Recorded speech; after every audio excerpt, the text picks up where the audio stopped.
What's up guys, this is Laser Monkey, welcome back, and today I wanted to talk about a new practice technique that I have implemented into my practice routine, and I think you should as well. It is practicing down solves. So you can do this in a few ways. One of the ways I use it the most frequently is when I get a bad solve, like a 9 or a 10 or something, and it was just horrible. I do the scramble again, and I don't count it in my session, but I just keep doing the scramble until I can figure out how to make it better, right? Because if you're doing bad solves, you don't want to train bad solves. You want to train only good solves. So you want to establish good habits. And I think one of the best ways to do this is to practice down solves so that you're doing a solve over and over again. And with so much time to practice, you can really figure out what is the best solution and what is the best way to execute it. And this can train your intuition. This can train just like your TPS. It can, strengthen your finger turning speed. And I think it's really good to implement into your practice routine.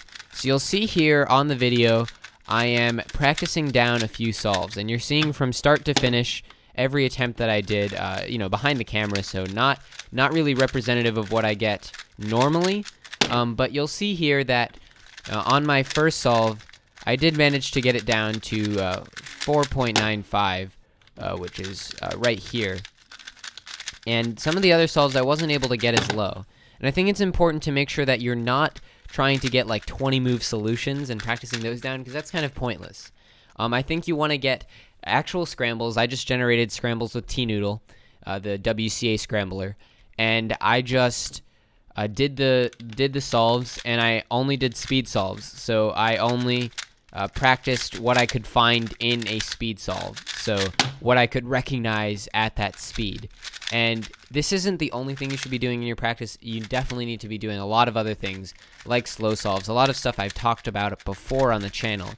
But this is a really interesting practice routine that I haven't really seen anybody talk about, and I think it could be really powerful, especially if you find yourself having a lot of lockups, or you have trouble picking up the cube off the table or stopping the timer. Well, I think this can help train all of those things. It'll help you train picking up the cube. It'll force you to eliminate the micro inaccuracies in your execution. So when you're doing a solve and you pick it up off the table, in a normal speed solve, you might fumble it or something, but in this, you have to get the most efficient because you're basically training down the same scramble. So when you do this, you're forcing yourself. In order to get a better time, you have to eliminate all of these micro problems. And I think that can really improve your competing and your solving overall, because it trains you to get rid of these micro inaccuracies.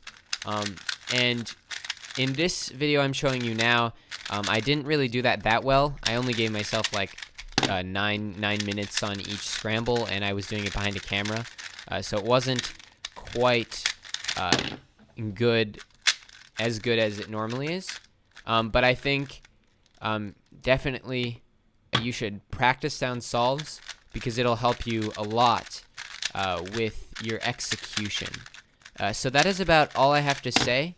You'll see that some of these solves are faster than others, and that is, again, probably because I am not color neutral.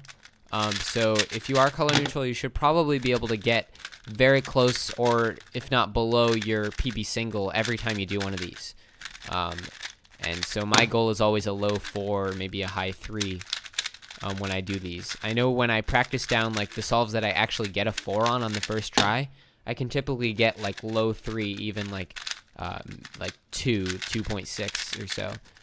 So definitely do this if you're trying to improve your execution and eliminate all the micro problems. And yeah, that's about it. Thank you so much for watching. This is Laser Monkey. Out. And enjoy the rest of these solves.